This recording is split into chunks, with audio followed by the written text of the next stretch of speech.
बहू प्रीति एक पढ़ी लिखी लड़की है जिसकी एक अच्छे घर में शादी हुई है।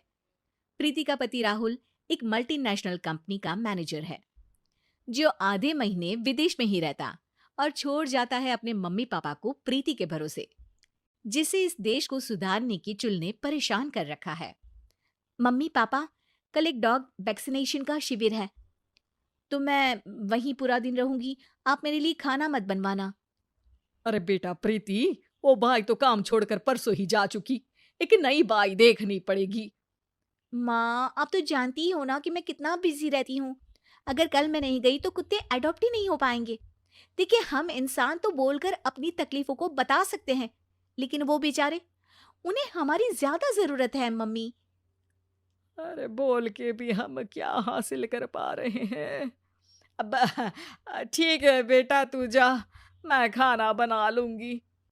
ऐसा पहली बार नहीं हो रहा था।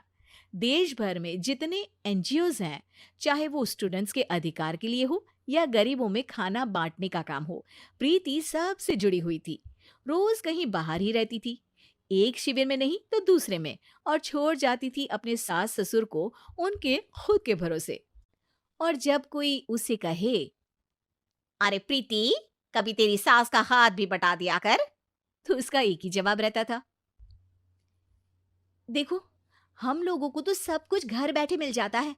अगर आज मैं इस शिविर में नहीं गई तो पता नहीं कितने लोग सड़क पर आ जाएंगे। प्रीति को समझाना संभव ही नहीं था, और ये बात उसके सास ससुर भी मान चुके थे।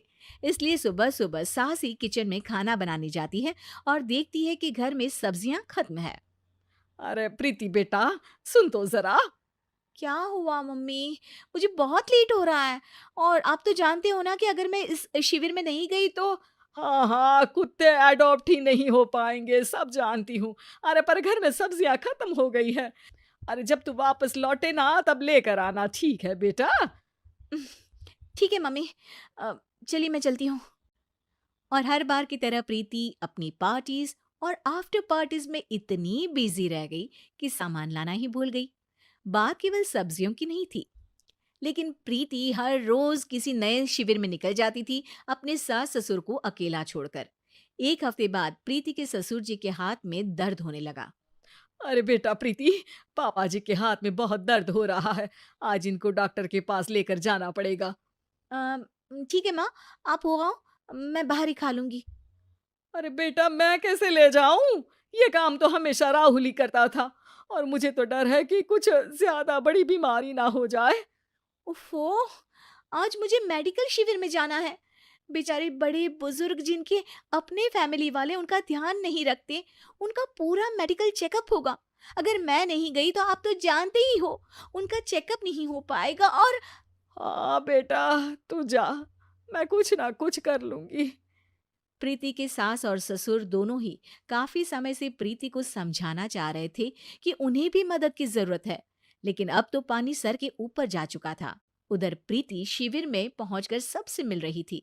काफी भीड़ थी और प्रीति इंस्टाग्राम पर फोटोज अपडेट करे जा रही थी।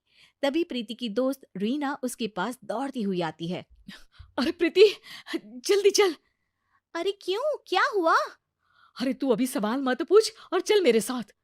प्रीति रीना के साथ जाती है तो देखती है कि गरीब बुजुर्गों की लाइन में प्रीति के सास ससुर भी खड़े हैं।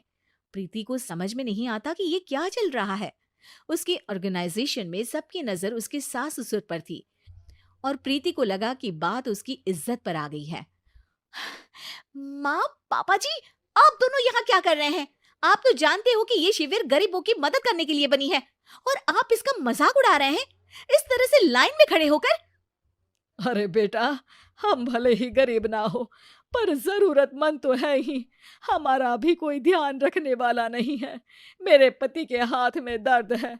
मैंने सुना कि जरूरतमंद बुजुर्गों का यहाँ फ्री में इलाज हो रहा है, इसीलिए चले आए। अ, नहीं, मतलब मैं तो। प्रीति को समझ में आ गया था कि समाज को संभालने से पहले उसे अपना घर संभालना चाहिए, और वो सर झुकाकर अपने सास ससुर से माफी मांगती है।